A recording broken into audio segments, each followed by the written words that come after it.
The spray date for our first application of insecticide for codling moth is coming right up.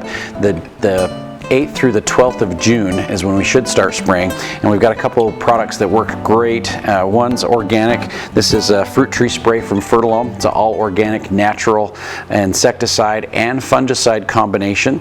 Lasts about 10 to 14 days, so you can spray about every 2 weeks and protect your apples and your pears from the codling moth. This one from Bonide is a combination of a couple different products. Also controls diseases and insects, but it's not organic.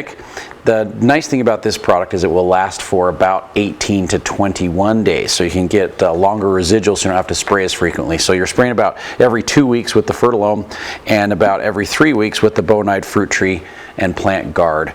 The extension, Cache County Extension and USU Extension, puts traps throughout the valley, and so they collect and monitor the codling moth when they're flying, and they have suggested that the 8th through the 12th of June is the best time to start your spraying, and that's when the most eggs are going to be hatching. So we've got some great options for spraying your fruit trees for diseases as well as for insects here at Anderson Seed and Garden.